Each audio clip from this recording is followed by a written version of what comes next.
Hi everyone, just a quick run through here of some of the word problems we're looking at in this section, section 2.6. We've got polynomial functions. Keys here, the solution will be graphical.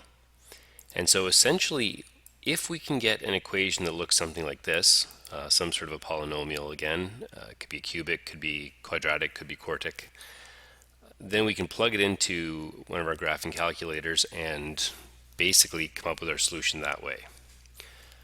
So the first thing to recognize is every question is going to be a little different. We understand that. If we have the equation though, then the word problem itself really isn't very relevant. It's just a matter of translating the word problem words into the math language that we've been using throughout the section with similar looking problems. So we think about the diving problem, and sorry about that. The question says the path the diver takes off of the board, blah blah blah, is this path here. We're supposed to graph it. We have to figure out how long does it take before he enters the water, what is the maximum height he achieves, or she achieves possibly, and what are the domain and range. So when we think about this in terms of transferring it to a question that we've done before, h at t, basically h and t just represent values on our graph, or values in the real world that will translate to our graph. H is the height. Okay, so it's the height of the diver at any point in time. Let's change that to actually the word height. And t is the time, usually in seconds in this case, or it would be in seconds in this case, from the time he left the board to the time into the water. Now, in a more traditional way, f at x can represent the height, x can represent the time. So you're thinking about any kind of a regular situation, we're going to have some sort of a graph here. You probably recognize it to be a parabola, and you might recognize with the negative in front that it's a parabola that's going to basically do something like this. If you don't, that's fine, but that is what we have, essentially this kind of continuing parabola in both directions. Now this is the mathematical representation, so that's kind of the f at x in this case. When we think about this in terms of the real world, there are some things here that don't make sense. So f at x, this is your y value, your f at x, this is your x value. In terms of this problem here, this becomes your h at t, equivalent to the f at x, so it's the y value, it's the up-down value, and this becomes your t, your time in seconds. So essentially, some of this part here, doesn't make a lot of sense to us because we're talking about the times being negative. And this part here, I was going to say doesn't make sense, although it does make sense in this case, I guess, because he's diving into water, or the person's diving into water. So potentially they could continue with the same path into the water for at least a certain distance. But basically this is what we have. We have a parabola, y values, x values being represented by h and t instead. So what we're looking to do is, in the first part, graph. Of course, we've already done that. Whether we're graphing this equation in this way, or, see if I can bring this up.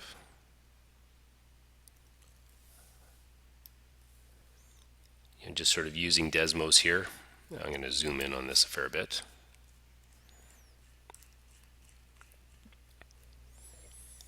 You can see we have, again, a similar shaped graph to what I had, understanding that some of these values over here don't make sense, and eventually some of these values aren't going to be very valid. The dive itself comes off that point, the 3-meter tower. The diver goes up to a certain point and then comes down into the water. So what we're looking to do then is understand how this path represented by our mathematical graph, relates to the diver. And so we're looking to basically translate the words from the word problem into our more common math language. So the question's asking, how long does it take for the diver enters the water, maximum height, and domain and range? So entering the water, essentially we have to figure out what that means in terms of the math. And what it means is, based on, again, our graph, the water's right here, we're basically being asked, when does y equal 0? Or when does f at x equal 0? In terms of the true math part of the question. It's when is the height 0? So in terms of the math, when does y equal 0? When does f at x equal 0? What is the maximum? So in our, in the real world, this is this jump, the maximum height reached. On our graph, really, it's the same thing. What's the maximum height? What is the maximum y value reached on the graph? And in domain and range, of course, are basically saying, what are the x values, what are the y values that are relevant in this question? Well, our x values, we already sort of said, negatives don't make sense. So our time starts at 0. And again, whether it's x or t here, t makes more sense in the question. X is what is on my graph. And my guess is it's going to be basically up until this point where he hits the water. Again, assuming that when he hits the water, things will change and the path won't follow exactly the same path as before. And so what I need to do then is go back to my graph here and just read off that value. And so that's not working for me. So I'm coming down, and at that point right there, 1.013, that's when the diver hits the water. So my domain is 0 less than or equal to t less than or equal to 1.013. The range, again, are the up-down values. So that one right there, close that, put this one back on, 3.204 is the maximum height reached. And the minimum height reached again is the 0. So the range will be 0 less than or equal to, this is the y value, less than or equal to, I already forgot what I saw, 3.204.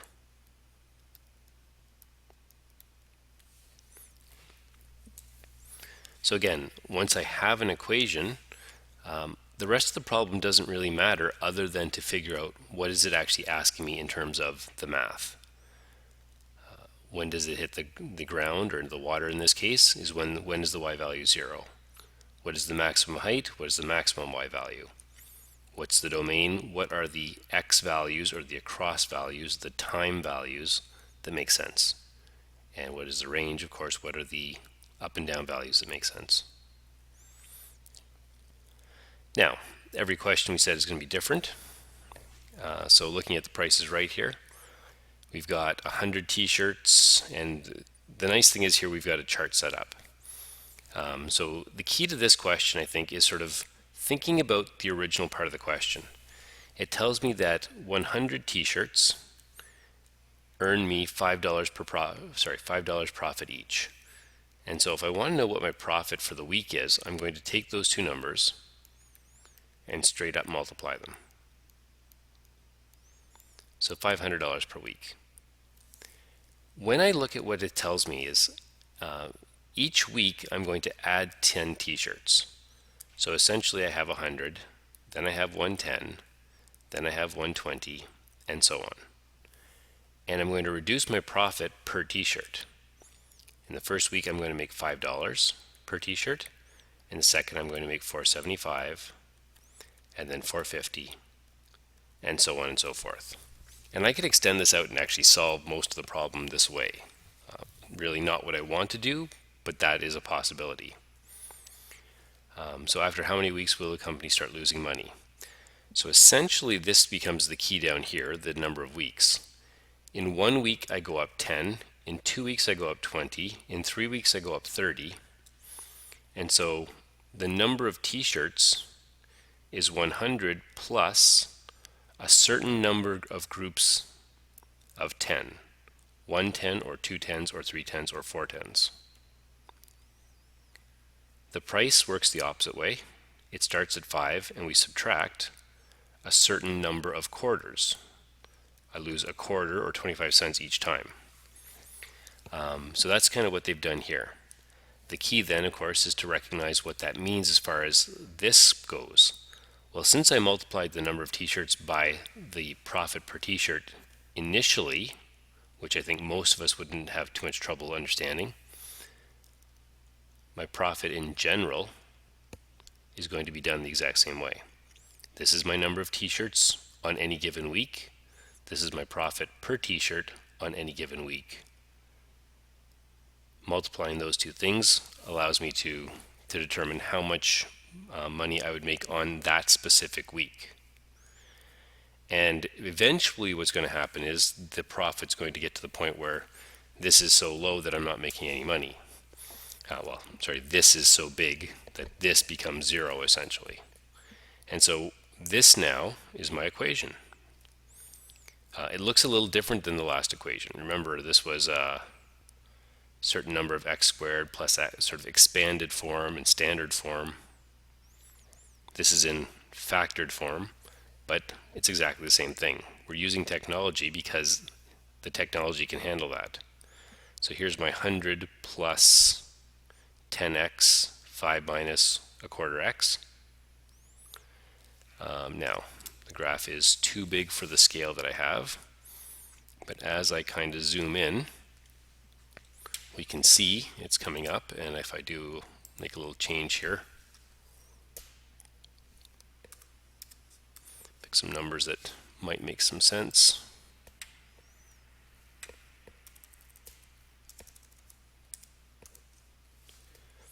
And we'll make this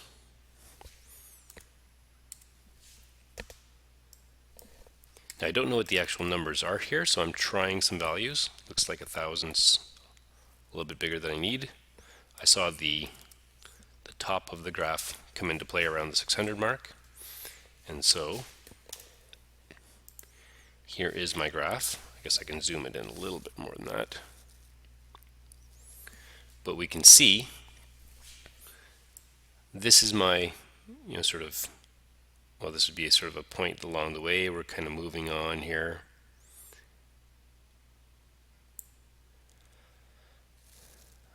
Somewhere around 5 weeks into the sales, I guess, I've reached my maximum point here, and then I continue on, and eventually, it looks like at week 20, I get to the point where I'm making essentially no money because I'm charging so much money that I'm not making any sales. I'm not making any profit on the shirts.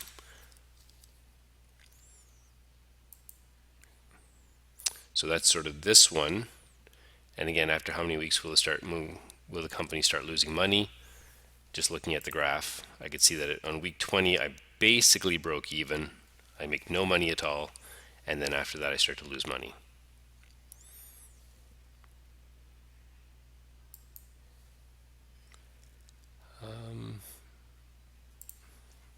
Okay, so I'm going to go through the last one here as well. Sorry, this video is going to be longer than usual for sure. Packaging. Okay, it is there. Local gift shop requires small boxes for wrapping. So essentially, they're giving us this as being the piece of cardboard from which we're going to build our box.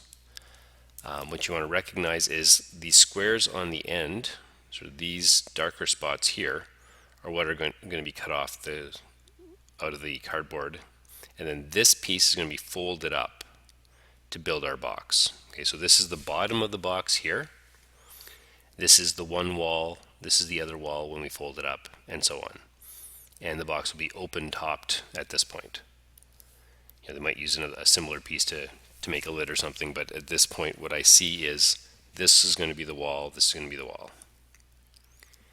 And so the key is that these are squares on the end, which means that essentially I'm taking off x centimeters here, x centimeters here, x here, and x here. And I need to write a formula for the volume. I know that volume is length times width times height.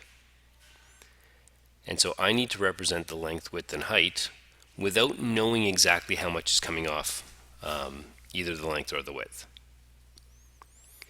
So in this case, I'm a little confused by the x.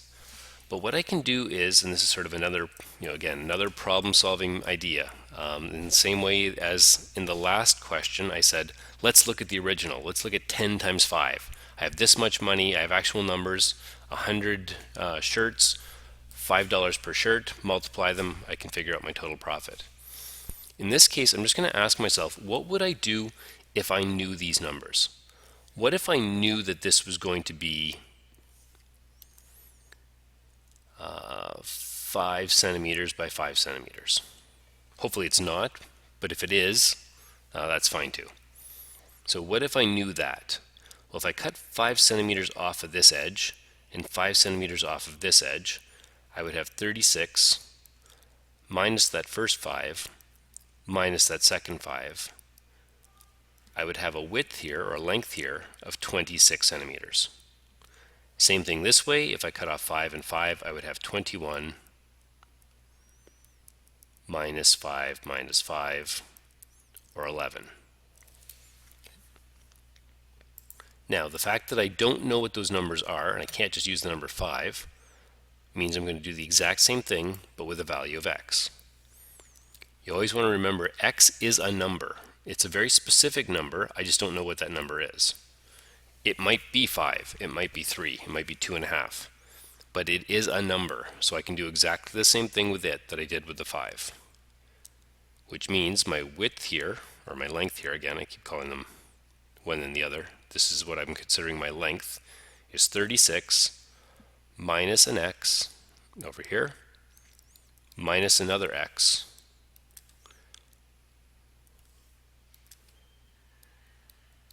over here, which means that it's 36 minus 2x. Same argument on the side. This is going to be 21.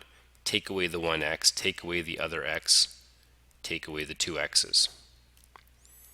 So my length is 36 minus 2x. My width is 21 minus 2x. And then the tricky part probably is when I make this fold, when I fold this wall up, this thing right here is the height. That's equal to the x that I cut off. I'm cutting it x deep here and x deep here, so this wall has a height of x. And then again, finally, I've got an equation. V is representing my y value. X is representing my x value. And so I can graph that exactly the same way I graphed everything else. The dimensions are fairly decent here. The color's probably not great. Let's see if I can put that somewhere else instead.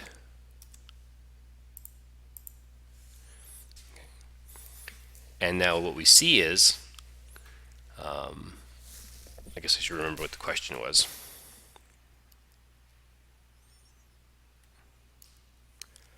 Okay, so write the equation. So here's my equation. Graph the function. I graphed it a second ago. What size of the square should be cut for the box to maximize the volume? So again, the volume in this case is our y value, and our x value, of course, is our x value. So going back to the graph, I want the maximum y value. I want the biggest possible y value. Well, it looks like if I follow this up, this is going to be my maximum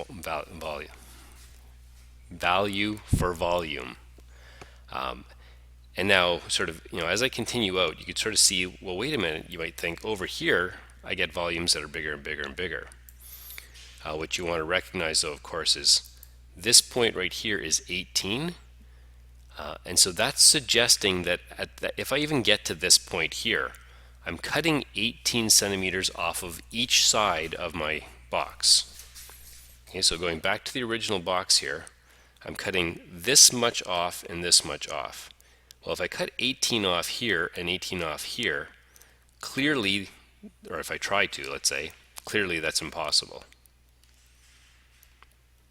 And so it turns out that the section of the graph that really I'm interested in is just this one section here. At that point right there, I'm cutting 10.5 inches or 10.5 centimeters off. And with 21 centimeters total, that means I'm going to get a 0 because I'm basically cutting it right in half. So the only section of my graph that really has any value is this section in here.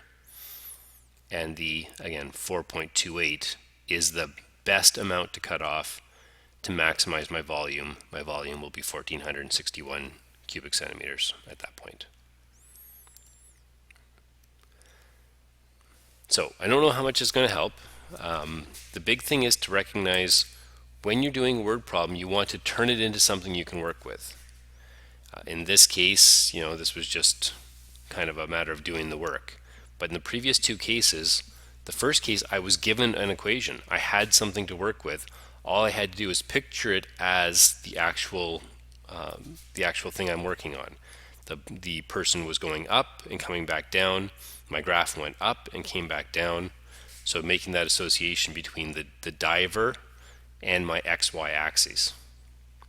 In the second case, again, the key was probably to look at the one set of numbers that I could actually know, the starting set, the original set, and to understand that I have to multiply this times this, that the 100 times the 5.